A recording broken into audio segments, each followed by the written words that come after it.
Ladies and gentlemen, good day and welcome to the Shaily Engineering Plastics Limited Q2 FY26 earnings conference call. As a reminder, all participant lines will be in the listen-only mode, and there will be an opportunity for you to ask questions after the presentation concludes.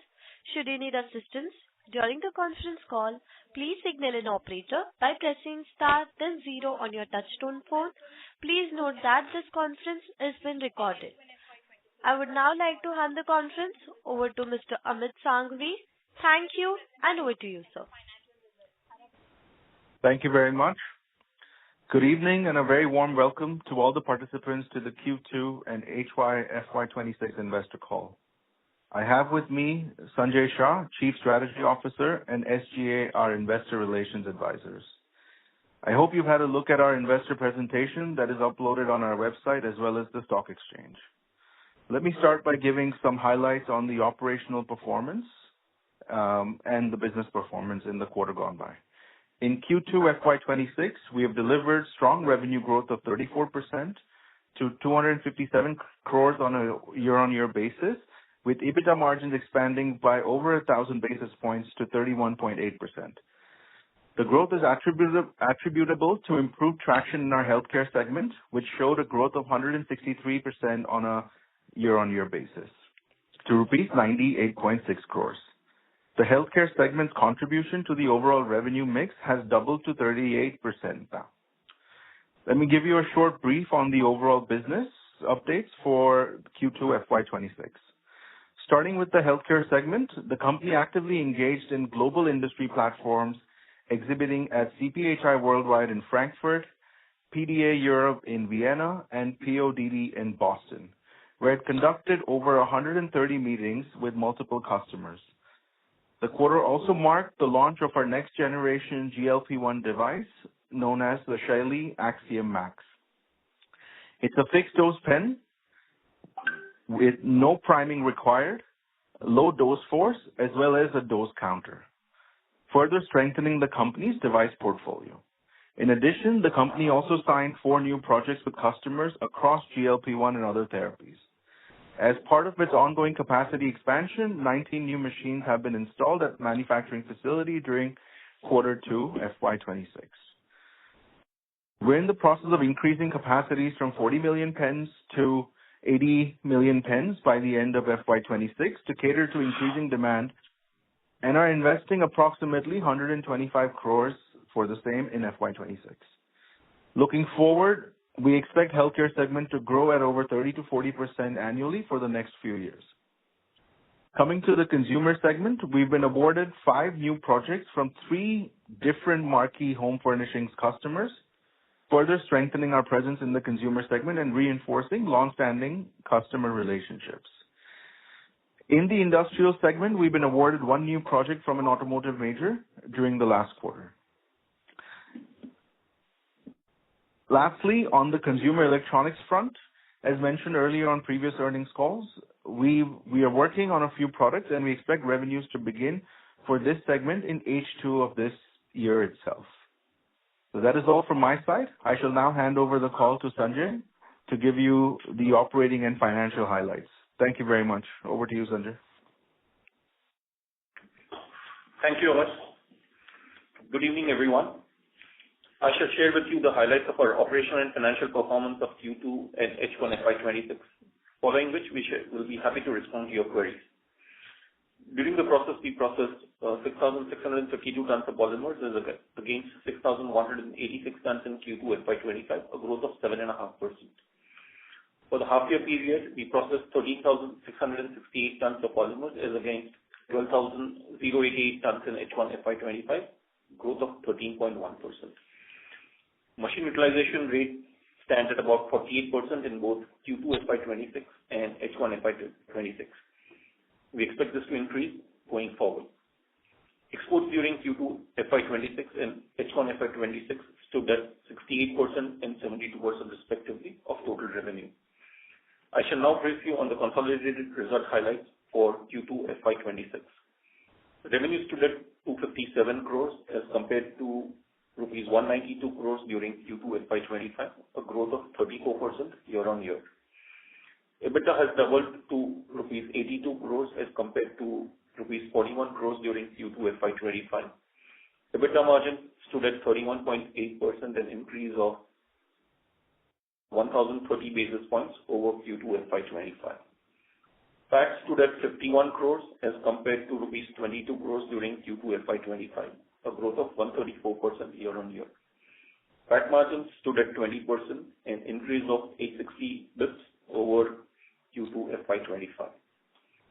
Coming to segmental revenue breakup for Q2 FY26, in the consumer segment, revenue stood at 135 crores as compared to 139 crores during Q2 FY29, a dip of around 3%. In the pharma segment, revenue stood at 99 crores as compared to rupees 37 crores during Q2 FY25, a growth of 163%. In the industrial segment, revenue stood at rupees 23 crores as compared to rupees 16 crores during Q2 FY25, a growth of 45%. Now coming to H1 FY26 consolidated highlights. Revenue stood at rupees 503 crores as compared to rupees 371 crores during H1 FY25, a growth of 36%. EBITDA stood at 152 crores as compared to rupees 77 crores during H1 FY25, a growth of 96% on a year-on-year basis.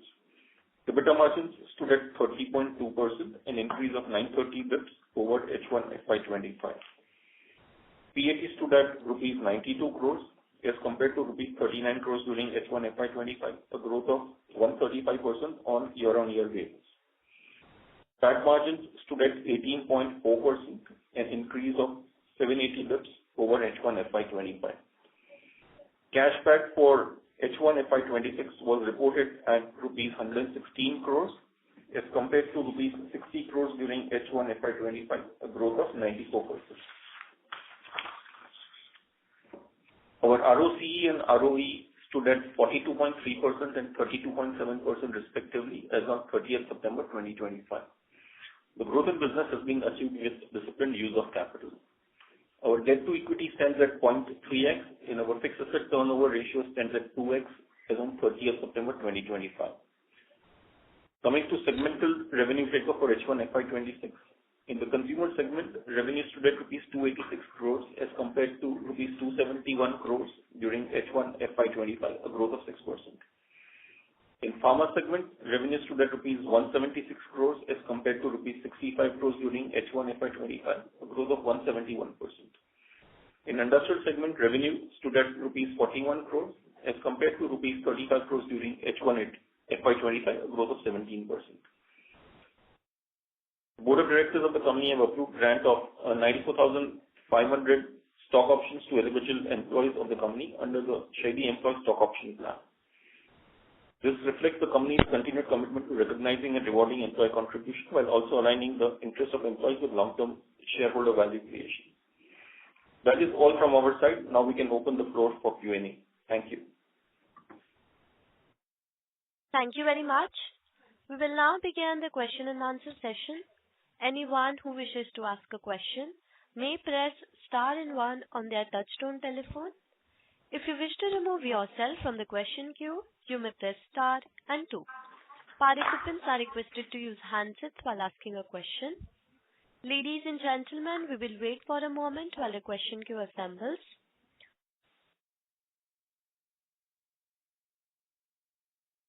We take the first questions from the line of Rupesh Tatia from Long Equity Partners. Before that, I would like to address all. Please limit your questions to 2 per participant. Please proceed.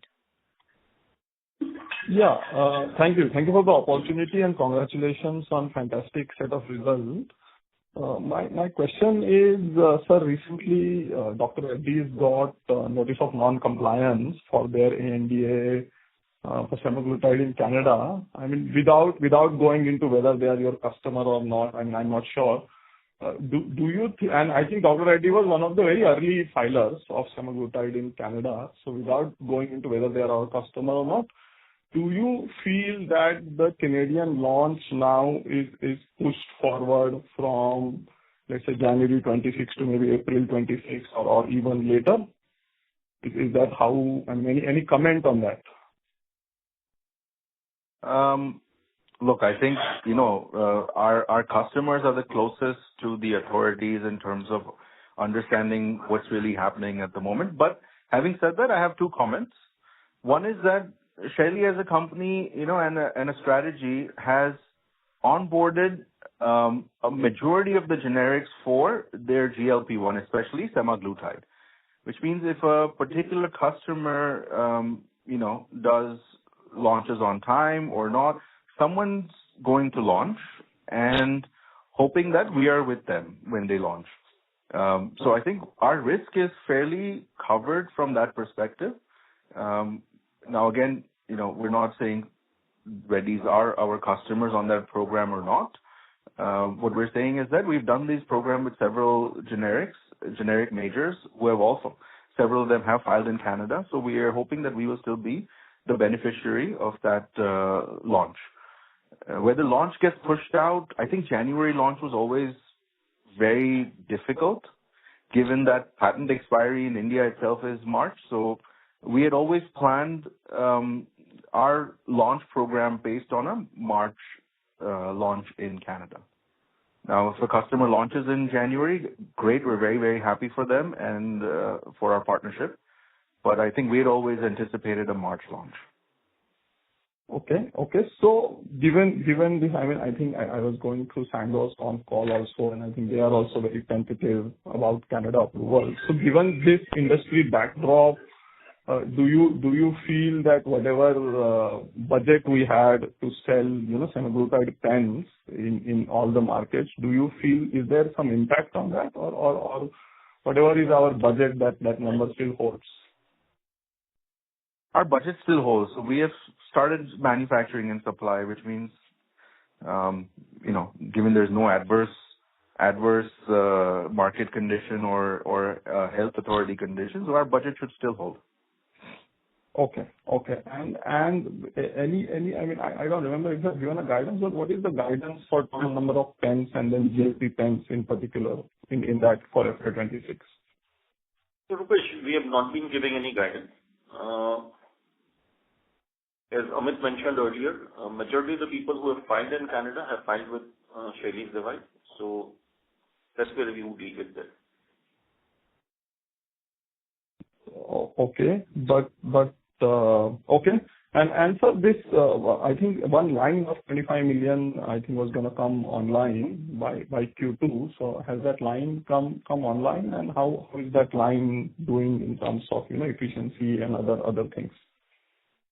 The line has... Sorry, go ahead, Sanjay bhai. Yeah.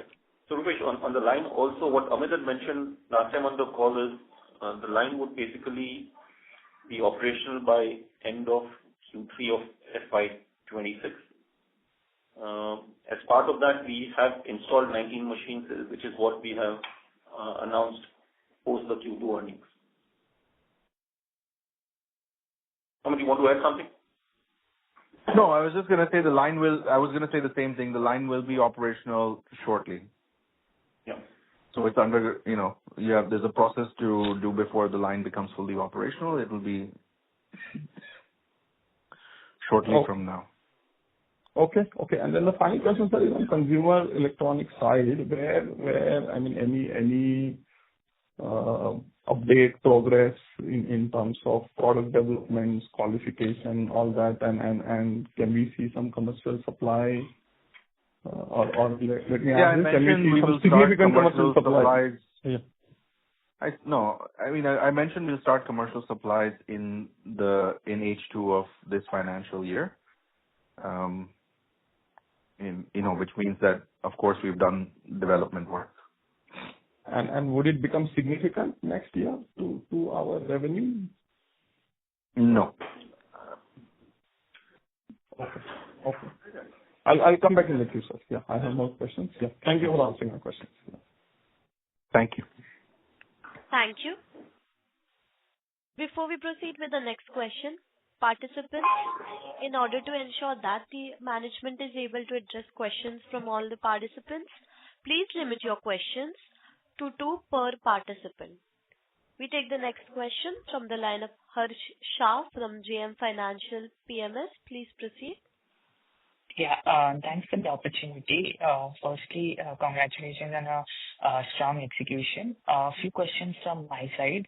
So firstly, on the gross margin front, especially on a standalone basis, if you could, help us understand what has led to such a sharp improvement on a sequential basis. I understand that the healthcare revenue has been doing very well for us, but even if I look for the last 3 quarters on a sequential basis, the healthcare revenue has been growing in excess of close to about 30-odd%. Some color on gross margin would be very helpful, and whether these gross margins are sustainable. Yeah, that's my first question. So, Sanjay, you want to take it? Go ahead. Yeah, Amit. You want to... So Harsh, if you look at it, gross margin improvement, we have been saying that as our own IP-led pen platforms, the revenue starts increasing, you will see improvement in gross margin. That's one of the reasons why there has been an improvement in gross margins. We have also added some products on the other parts of the business where our gross margins are better. So it's a combination of these two factors which has led to an improvement in gross margins. Our take is that the gross margin improvement which is happening will continue to happen. A lot of it will also depend on the product mix which we do during that quarter, but our take is that as our own IP-led pen platforms revenue increases, you would see improvement in margins. Got it. Secondly, any update on the Dubai subsidiary in terms of what our plan is, considering that we have, sanctioned a loan of 8 crores for capex and some other requirements? Something on that front? So we're just increasing the depth, increasing the breadth of our innovation services. So apart from just doing the engineering work that we do in the UK, we're increasing it from a service perspective, servicing customers for assisting with filing, with assembly setup, with testing setups. So it's going to be for some time a service-led, innovation service-led kind of business, primarily targeting the Middle Eastern market, Middle Eastern and Asia Pac market from here. So any plans of setting up a capacity there, maybe? Not sure at the moment. So okay, we would advise that at the right time. Sure, got it. And lastly, on the consumer electronic segment side, so last time, if I remember it correctly, Amit sir did mention that we would like to apply for the turnover-based incentive scheme in the component manufacturing. And I believe the deadline was somewhere around 30th of September for target segment A, B, C, and E. So have you applied for that, or how is it? So Harsh, from the components which we are doing, we would not have qualified for ABC. We will basically be looking at it separately and making an application once we have clarity on that. Got it. Okay. And just last one question from my side. So in the consumer segment, wherein you have won recently the new 3 new marquee customers, right? So the scale up or probably the revenue, when should one expect to start flowing in the P&L? So, Harsh, these are not 3 new customers. These are existing customers. One is a long-term customer with whom we have been doing business, 2 are customers with whom we have started doing business in the current year. We have just added new projects with them. Most of these projects would have a project execution time of about 6 months to 8 months before we start supplies. Got it. That's it from my side. Thank you. Thank you. Thank you. We take the next question from the line of Ritesh Shah from Investec. Please proceed. Yeah, hi. Sorry, congrats for a good set of numbers. A few questions. Amit, the first question was on concentration risk. I think you partly addressed to it. But hypothetically, say if I'm a customer and if I face several delays, one is, does the customer, which is me, still continue to procure the pens or the devices from you, given I would presume this is not just-in-time inventory? So that's the first question. A second related one is, if I'm your customer, do I have the flexibility to use the same device in other EMs? So is the configuration of device something similar which makes it fungible? That's the second thing. And the third thing is, if the second option is fungible, Hello? Am I audible? Yeah, you're audible, Ahmed. Hello? Hello? Yeah, Amit, here you go. Okay. Yeah, Ritesh, so customer concentration risk, really, we sell a product or maybe two products for semaglutide. We don't just have one customer on a particular platform. And therefore, we have also built the capacity needed so that we can maximize market opportunity. Even if one capacity is less utilized versus the other, we can maximize in terms of achieving our full potential for the projections we have.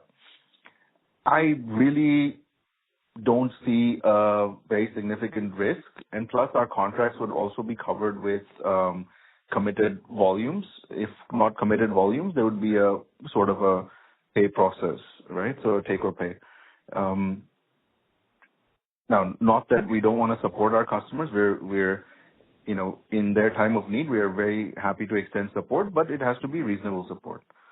So capacities are limited when it comes to GLP-1, especially in the launch period, which means that those who want to, get ahead of the market and secure their supplies, not miss out on the opportunity, will need to commit to capacities.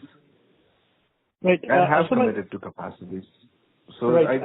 And as far as supply chain is concerned, we have common materials across all our platforms.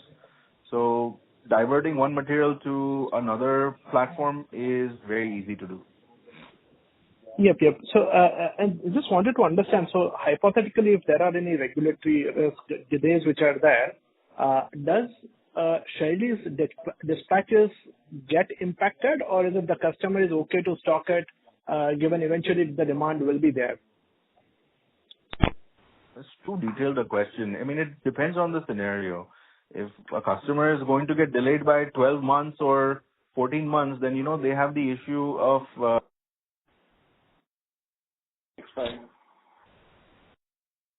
It seems like the line for the management has got disconnected. Please stay connected till I rejoin him.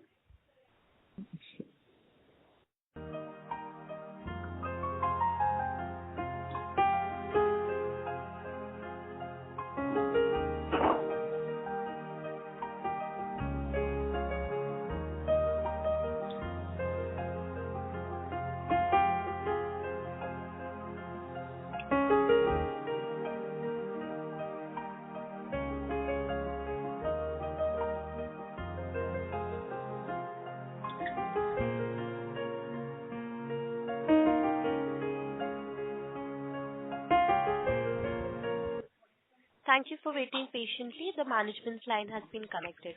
You can proceed with your answer, sir. what did you hear last, Ritesh? I think you said this is too complicated a question or too detailed a question, something of that sort. No. So what I said after that was... Oh. I think we lost you over there, sir. Hello? Sorry. I don't know. There's something wrong with my network today. What I was saying is that if a customer is going to get delayed by over 12 months, for example, then what would happen is that supplies will need to be delayed because they will not have enough shelf life when they put the product on the market. But if it's, if we're talking about a few months, a quarter here and there, it doesn't really impact supplies because everybody needs to do the volume built up for the launch. Right. So the question over here is, if, say, hypothetically the delay is 12 months, will we use the flexibility to supply the same device given we have de-risked ourselves, given we supply to multiple companies? Of course. Okay. That helps. My second question was, you indicated that we moved from 40 million to 80 million devices by end of FY26. Just wanted to have a sense on how does the insulin pens stack up on the overall scheme of things, given incrementally our focus will be on GLP-1. So look, we're looking at potentially somewhere around 12 to 15 million insulin, not more at this point. It's all a scale up on GLP-1. Okay. And would it be possible to bifurcate between pens and auto-injectors? Not at this point. At some point in the future, yes, but not at this point. Sure, that helps. And the last one, I think you alluded to the opportunity on consumer electronics. Can you highlight what is the scope of opportunity over here? You did indicate that the revenue is not going to be material enough next year, but if you take a 3-year, 5-year view, how should one approach this particular segment? Your guess is going to be as good as mine in terms of what we actually do on consumer electronics, but look, there is very significant growth opportunity there, and the scope is also very significant. So it could be a $20 million business or could be a $100 million business. I really don't know, but it can be very substantial. Sure. And just a follow-up, sir, what is the moat in this particular business that we have? So GLP-1 we understand, but consumer electronics, is it something which is very, very niche to what Shaily has offered the vendors, wherein we actually stack up right at the top? I don't think there is another plastic component manufacturer, domestic plastic component manufacturer that can achieve the requirements. The precision requirements are exceptionally stringent in this industry. Sure. So this it would be, yeah. Okay. So, thank you. Thank you so much. All the very best. Thank you. Thanks a lot. Thank you. We take the next question from the line of Vivek Gautam from GS Investment. Please proceed. Yeah, congratulations on the great set of numbers, sir. I have recently started tracking the company, so don't mind, sir. So one thing is about the Chinese competition for our pen segment, and second is any threat and oral medicine threat for the GLP-1, sir. I think on orals, I answered it during the last couple of earnings calls. So far there isn't an oral which is as effective. Second, primarily because the requirement of API is exceptionally high and the bioavailability of the molecule is very, very, very low. 1/10, less than 1/10 of the injectable. Is there a market going forward? Yeah, there's always going to be a market for orals, but we think it's going to be limited to 25, probably a max of 30%. Again, even if orals do come in, they're not going to be, they're primarily going to be marketed by the innovators. So price point affordability and the ROW market opportunity that we're seeing for semaglutide right now is not something that will go away. All right, so that's on the oral. Chinese competition, I mean, look, there's 5 knockoffs of the Ipsomed Uno pen and the BD pen in China. They're doing some small volume business in China itself. Nothing outside, not a whole lot outside of China, but you will always find some markets, right? Potentially markets like India, Bangladesh, or some other APAC markets where the patent regime is not so strong, intellectual property regime is not so strong, where they can sell their products. There's a market for everything on GLP-1s, right from bottom of the barrel in terms of price and quality to, basically selling the Rolls Royce of GLP-1s. So I think we shouldn't worry too much about Chinese competition. At the same time, we need to scale up because Chinese are exceptionally good at what they do and they can catch up in a relatively short period of time. So our strategy to mitigate China is to scale up the business as much as possible, become large enough so that, you cannot be uprooted. And sir, our product demand for the healthcare it's spread out over many countries, and the patent is expiring in many countries. So the opportunity size for us remains very large. And I would like to once again congratulate you for your stupendous progress, starting from two injection molding machine to this stage. And it's been a great progress, sir. Thanks a lot.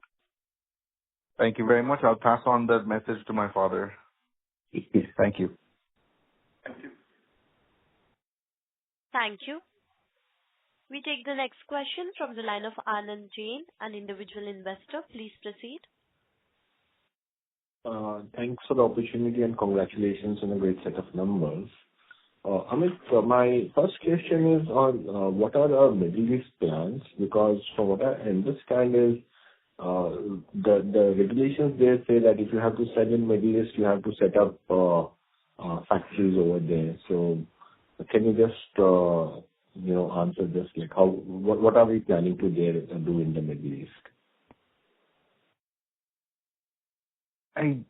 Manoj, I just answered that question on an earlier one. It's that at the moment, the Shaily Innovations FZ CEO has a primary objective of providing services around people's clinical batches, filing strategy, testing, setup, because there's a lot of companies that have never done this before.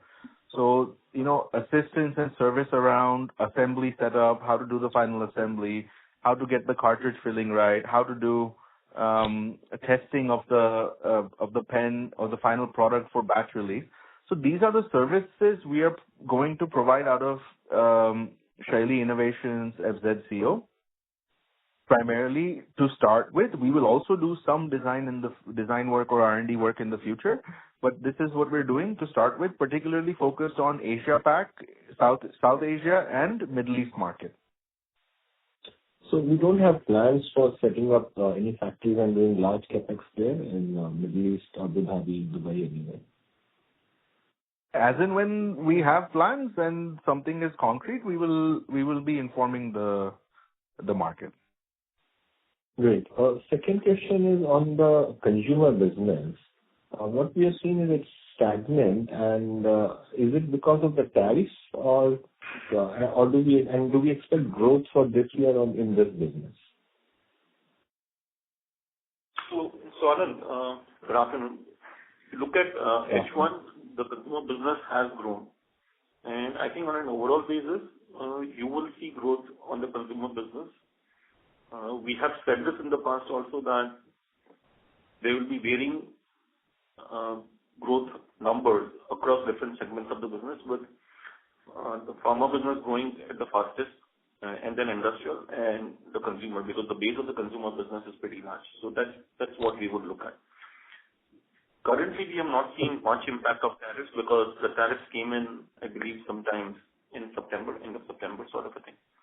So we are not seeing much impact of tariffs, but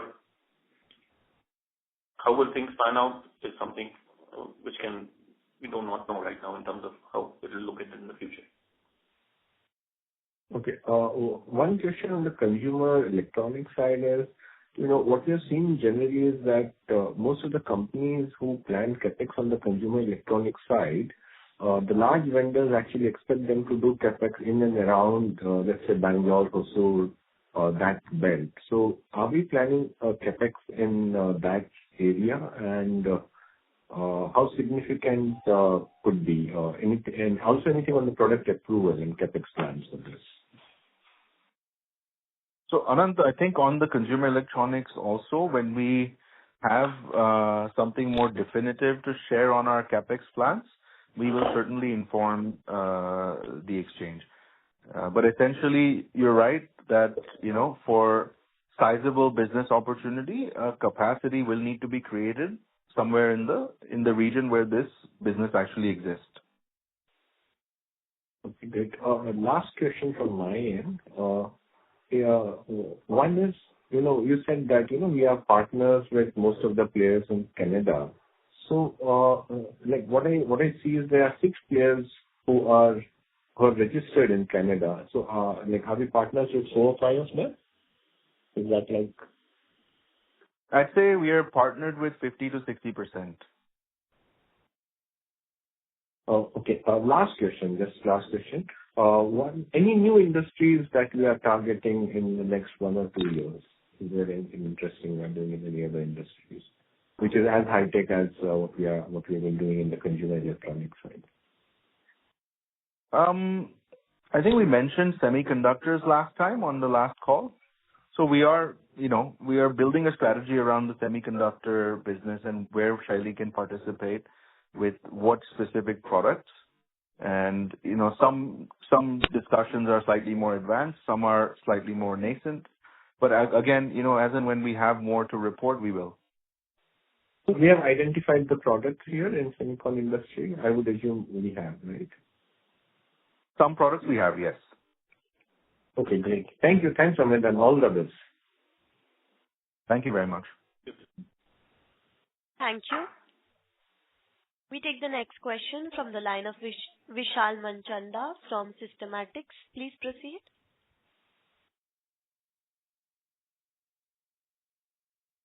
I would request Mr. Vishal to unmute yourself and then speak.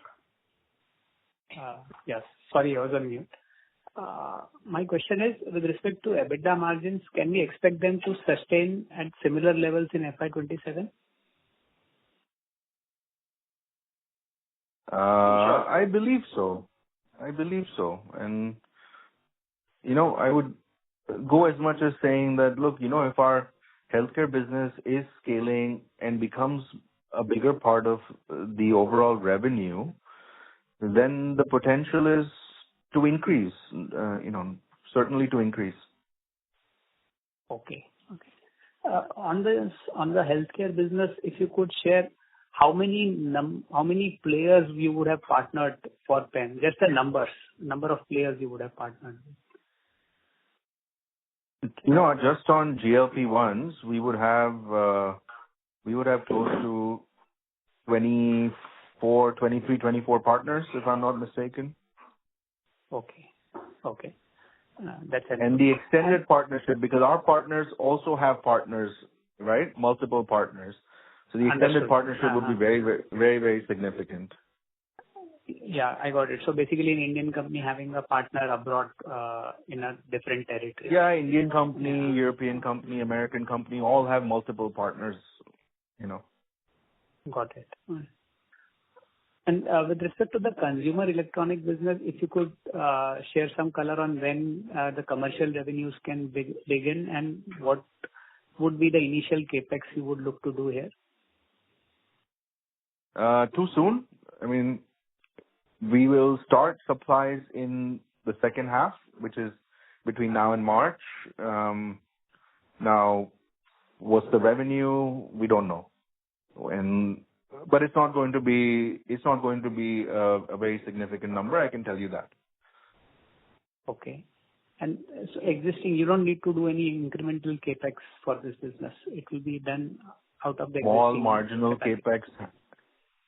Yeah, for the revenue, it will be existing capacity, but there's some small marginal capex will always be needed. Some automation, some tooling, something or the other, but nothing major. Okay. And just this pen that you have introduced in the market, the Axiom Max pen. Yeah. So is this meant for GLP-1s or it is meant for other drugs on the?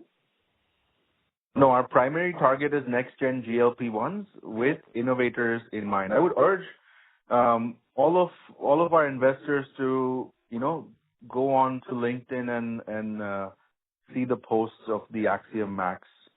It has been very well received at the conferences, and we're hoping that we will be able to onboard a large global pharma for their next-gen GLP-1 program. So how would this be better than the existing pens that are used for GLP-1s? So the existing pens are pens kind of, improvised for GLP-1s. If you look at most GLP-1s, they're fixed dose therapies, yet still go into a multi-dose or variable dose pen. So the Axiom Max has four major advantages. First, it's a true fixed dose, which means a user cannot dial anything else but the dose that is intended. So which means there's an underdose prevention, overdose prevention. We found through research that over 96% of users don't prime the device before first use. And when you, of course, when you don't prime, you are going to underdose. So we've taken the priming out of the device. Our device is good to go, dose accurate from the first dose itself. One does not need to prime. Okay. And lastly, that it has a lot of these are once a week therapies, and new therapies that are coming out are going to be once a month therapies. So it's not very easy for the user to track how many doses they've taken, when will the pen, when will it complete, and when will they need to order a new one or get a new one. So we put a dose counter in it. And the dose counter really helps with understanding that, what is left, when should you reorder, etc. Understood. I don't know if there's a way for me to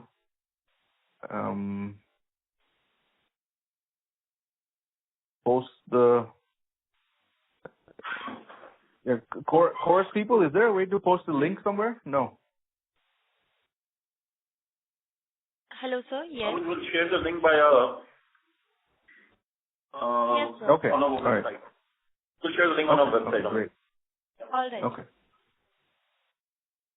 Right. And is there also some advantage in terms of lower force? Is that also an advantage here? Force is, the total extension is very, very low. We're looking at about 26 millimeter total reach.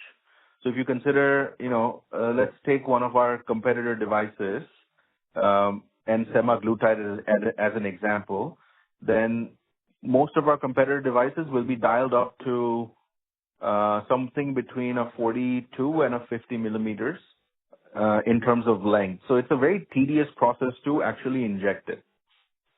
So our extension for the thumb is half of that. And the force is low, of course. Understood. Okay. Thank you very much. This is very helpful. You're welcome. Thank you. We take the next question from the line of H. Shah from Dalal & Broacha. Please proceed. Yeah, thank you for the opportunity. A couple of questions from my side. Firstly, sir, what would be the GLP-1 versus the non-GLP-1 split? And within that, the exhibit and the commercial batch split. Secondly, a bit more clarity on the current capacity of the pens as on H1 FY26. Fourthly, the UK subsidiary, which probably had a run rate of about 20 CR a quarter for the past 2 quarters, do we expect similar run rate forward? Yeah, these are the questions from my side.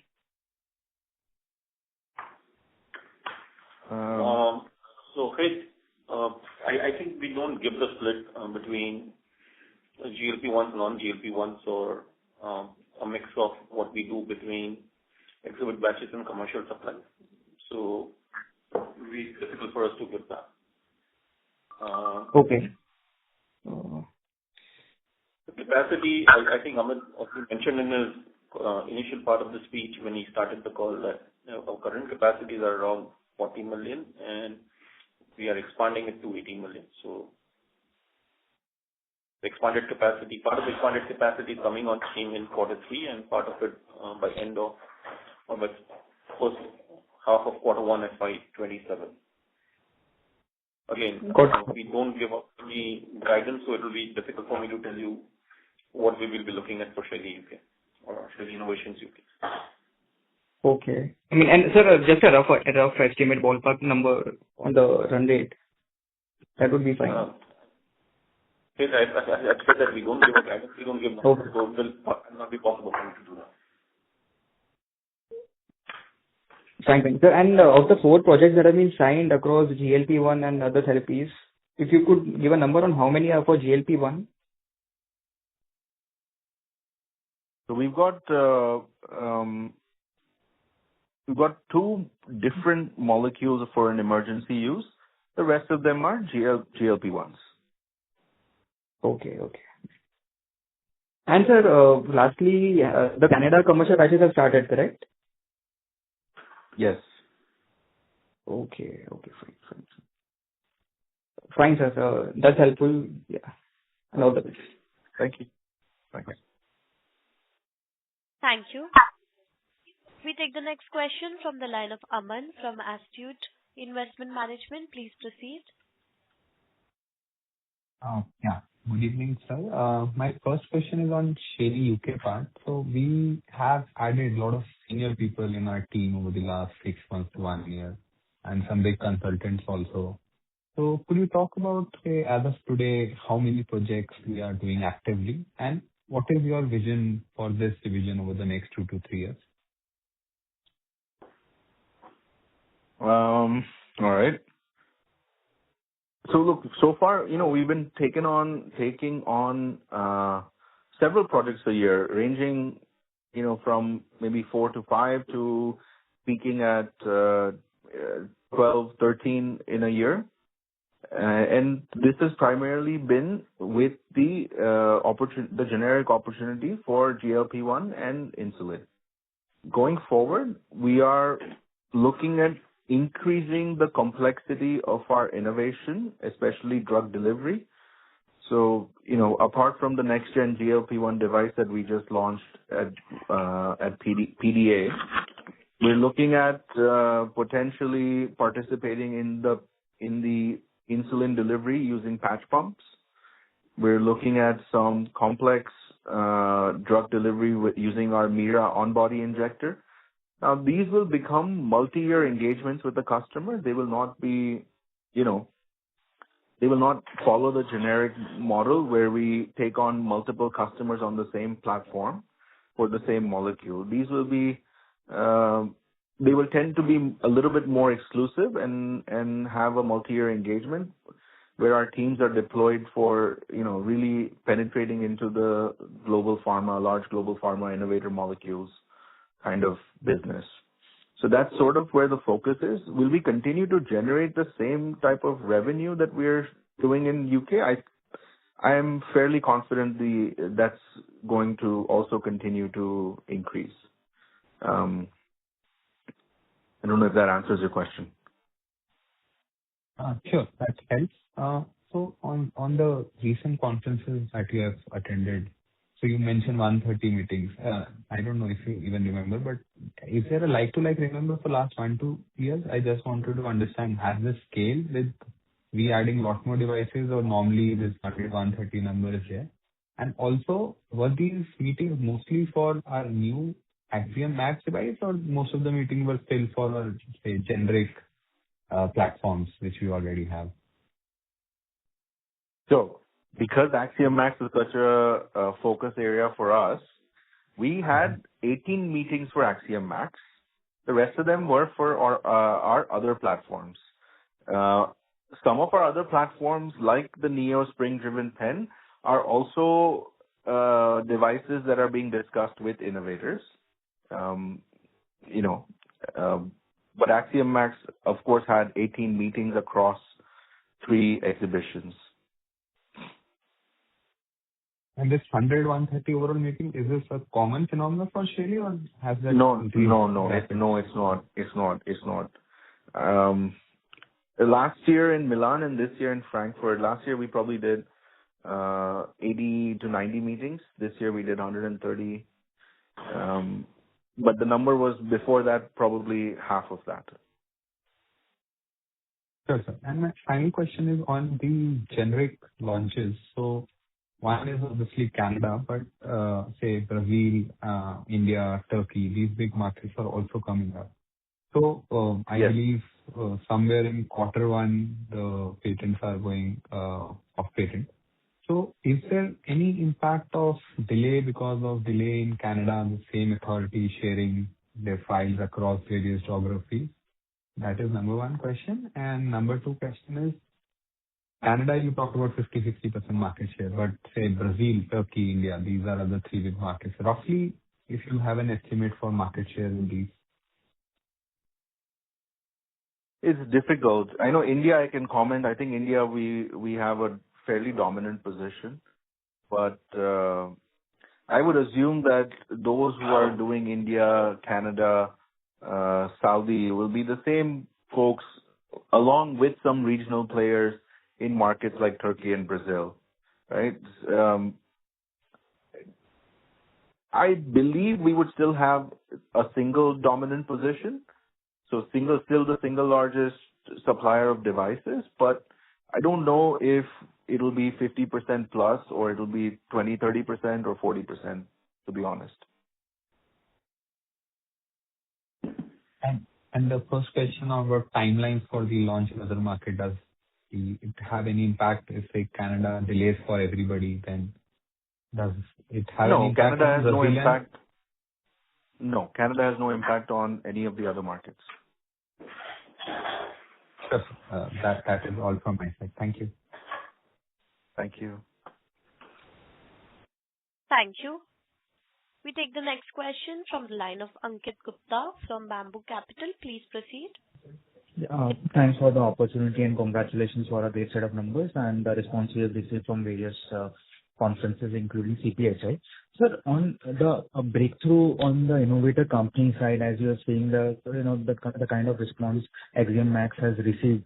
So let's say over the next 1.5 years, do you think we can, given what visibility we have or the discussion that we are having with some of the innovator companies, we can have some breakthrough with this innovator companies and we can start supplying commercial orders to them?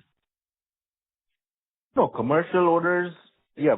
Can we have a breakthrough? Absolutely. We think we can have a breakthrough. We cannot start supplying. When innovators take on a device, their program launches are typically going to be 3 to 4 years hence. So, innovators start very early on in their pipeline with the evaluation and the finalization of a device. I don't see Axiom Max being on the market for 3 years, for the next 3 years. But it's not about the 3 years. It's about getting the right partner to work with, where, your scalability could be in potentially 100 million plus devices. That's the whole opportunity. Yeah, okay. But let's say for the new programs, I understand. But let's say adding adding up and replacing some of the existing suppliers by our pen, is that possible in already commercially launched products of the innovators? If the innovator has adequate margin and not on cost pressure, because there's a lot of R&D work that's gone behind it. So we don't intend to sell it at a cost plus. So if an innovator is using it as a strategy to increase their market share, then sure, it can. If not, we would also be careful about where we participate, with the Axiom Max. We need to make sure it's going to be a very large scalable molecule. But for other products like Neo or other spin-driven devices of ours? Neo has already got plenty of opportunity, and the traction is only increasing. So Neo, we don't see an issue. And on the innovator side as well, like we have some plans, like we have traction. I just answered that to the last participant. Sure, sir. Sir, on our own insulin device, that we do, how do you see scale up happening there? Should we expect our own devices should do well this year or at least going forward in FY27? Yeah, our own devices will do well, even for insulin. And how do you see, volumes ramping up there? If you can share some expectations on the scale up happening there in FY27? Most companies globally in diabetes are not focused on the insulin bit right now. So you have to allow this launch phase to pass. Then people will start looking at the insulin program with some level of focus. So whether it's FY27 or FY28, I don't know. But at the moment, every customer we speak with, potential or existing, is focused on the GLP-1. Sure. And sir, on the new industries, that is primarily consumer electronics and the discussion that we are having on the semicon side. So, when do you expect these two segments to, become, scale up significantly, given, how things are shaping up on the healthcare and GLP side? Do you think, 28, 29, this can start, contributing meaningfully? As you have said, 27 looks, it will scale up, but, given how healthcare is scaling up, it will still be a lower proportion. But let's say, 28, 29, how do you see scale up happening there? So we see some sizable revenue for the segment, especially in 28. And then from there, it can scale fairly quickly. But, the first decent size will only come in 28. I'm pretty sure we will do supplies in 27, but I don't think it's going to be a very significant portion of our overall revenue. Sure. And this last question on, since we'll see scale up happening on the SEMA side, on the pen, on the from next quarter onwards, do you think, in terms of healthcare revenues, 100 crore, or almost, touching 100 crore and 50 crore PAT for this quarter becomes a base for the growth for coming quarters? Or there was some impact of exhibited batches or, Shaily innovations which we have seen in this quarter, there can be some impact going forward of those in our numbers. I mean, look, quarter on quarter, the healthcare business is sometimes a little, sensitive in the sense that, but this should become our baseline. So we should do better every quarter. Sure. Thank you. Thank you, Mr. Thank you. Thank you. Thank you. We take the next question from the line of Sanjay Kumar from iThought PMS. Please proceed. Hi, sir. Thanks for the opportunity. The first question on Wegovy. If I look at the trial status in India, there are at least 10 companies doing the Ozempic trials, but there are only 4 or 5 companies that are doing the Wegovy trials. So do you think it doesn't matter if customer is launching only Ozempic, or will we miss out if our customers don't launch Wegovy, because that's the weight loss version, whereas Ozempic is the diabetes version? In India, you will see one drug being interchanged for the other very frequently. And even those that are not doing Wegovy right now will eventually do it. So I'm not sure if it makes a lot of difference, to be honest. Okay. Then there's already significant off-prescription use of Ozempic and Mounjaro both in India. So Okay. What about Canada and Brazil? For Canada, you will Do we obviously have specific see the Wegovy launches? Yeah, there will be, but they will because everybody has filed Wegovy much later. So you will see approvals also come in later. It will be Ozempic to start with. And Canada market predominantly is a Ozempic market at the moment. Okay. And you mentioned that we have 23 or 24 GLP-1 projects or partners. Can you give the breakup between Ozempic and Wegovy? Sanjay, everybody who's done Ozempic would have done Wegovy as well. Now, Wegovy in every market except the US is in a pen. So it's essentially the pen which is the dominant market at the moment. When US launches, it will be both pen and auto-injector. Okay. No, the reason I asked was I heard that in India you're supposed to file separately for Ozempic and Wegovy, and would it be the same case in Canada and Brazil as well? Yeah, you would have to file separately. Okay. But people's Wegovy programs have just happened later. Okay, got it. All right. So second question on our capacity, we're going from 40 million to 80 million. A few quarters ago, we had mentioned that we are expanding Toby 2, but in Q1 call, you only spoke about Harmony and Neo. So are we expanding Toby? If yes, what would be the quantity and for which market?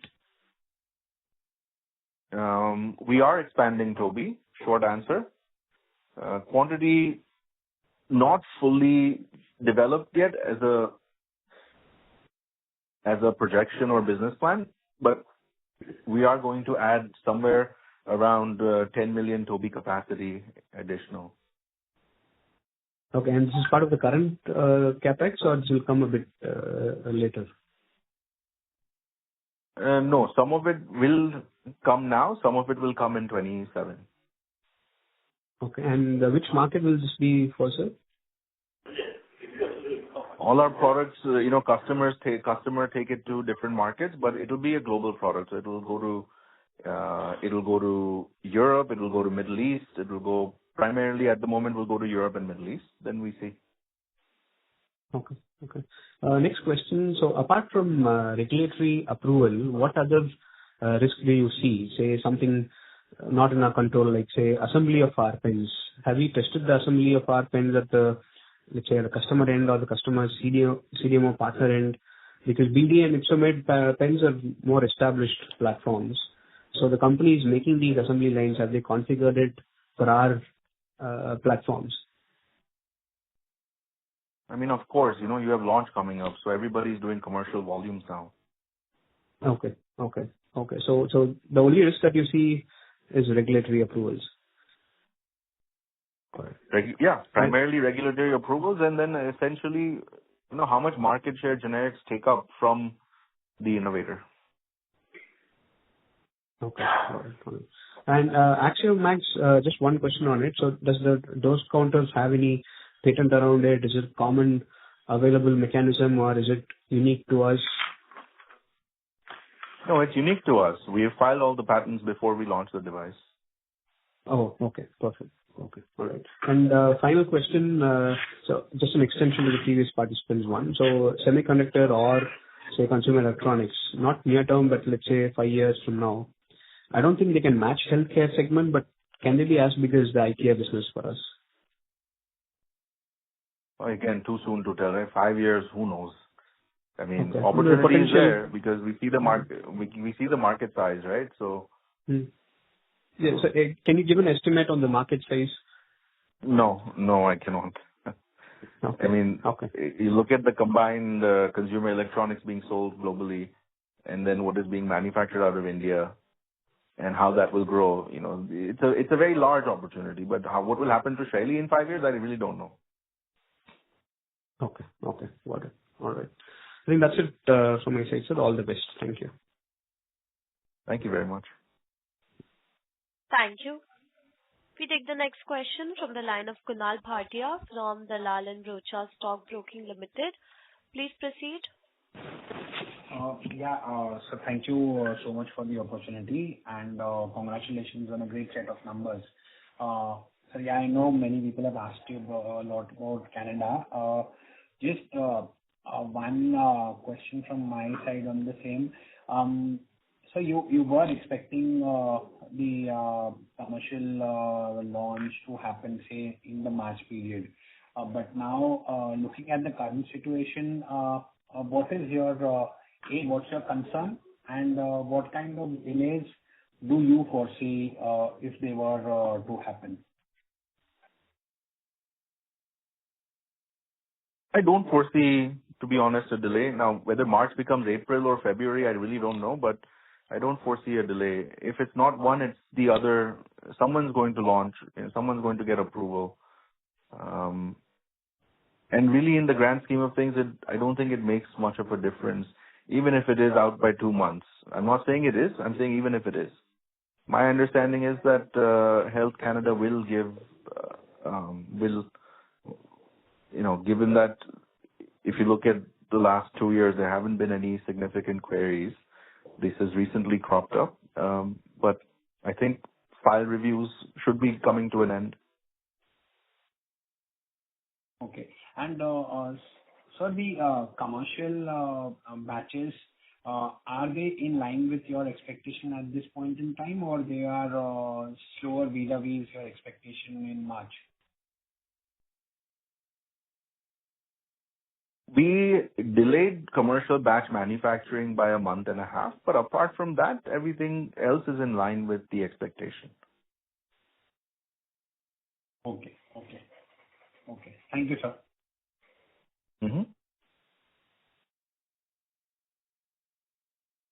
Thank you.